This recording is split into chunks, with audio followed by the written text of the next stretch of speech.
dynamique à présent. L'Union européenne risque d'être à court de matières premières, notamment pour sécuriser son approvisionnement en métaux critiques, des métaux très stratégiques. La situation est suffisamment inquiétante pour que la Cour des comptes européenne elle-même tire la sonnette d'alarme. Décryptage avec Demet Korkmaz dans 64 Échos. Bonsoir Demet, les mots sont importants pour commencer. Les matières premières critiques, ce ne sont pas les terres rares, ce sont deux choses différentes. Effectivement, les terres rares, qui ne sont pas si rares, sont des composés métalliques. 17 éléments appartiennent à cette famille au nom barbare, comme thélium, herbium, dysprosium, je ne suis même pas sûre de savoir bien prononcer. Il y en a partout sur Terre, mais disséminés un peu partout et en petite quantité. Ce qui les rend rares, c'est aussi la difficulté et le coût d'extraction. La Chine assure 69% de la production mondiale et le Japon vient d'annoncer en avoir découvert dans ses eaux à 6000 mètres de profondeur dans le Pacifique. C'est une première.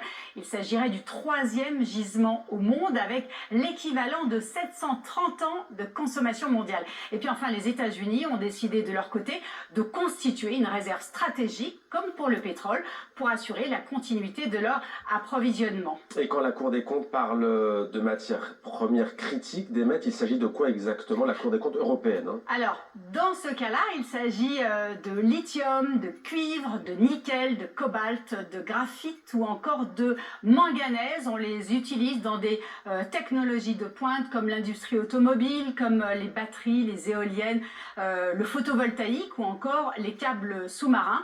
Et sans ces matières premières critiques, eh bien, il n'y a pas de transition énergétique, il n'y a pas de compétitivité, ni même d'autonomie. Et l'Europe, elle n'a pas de plan pour sécuriser son approvisionnement ?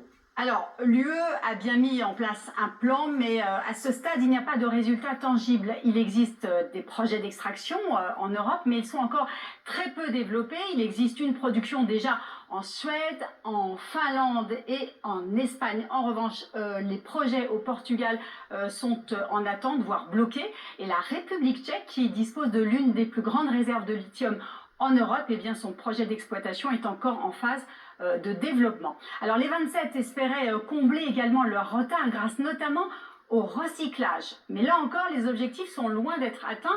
Sur les 26 matériaux de cette nomenclature, seuls 7 sont recyclés et encore, les taux varient entre 1 et 5%, c'est absolument négligeable. Alors les principaux freins à ce recyclage eh bien, sont encore une fois liés au coût et au coût de l'énergie qui reste encore trop élevé en Europe par rapport aux États-Unis ou à la Chine. C'est quasiment le double.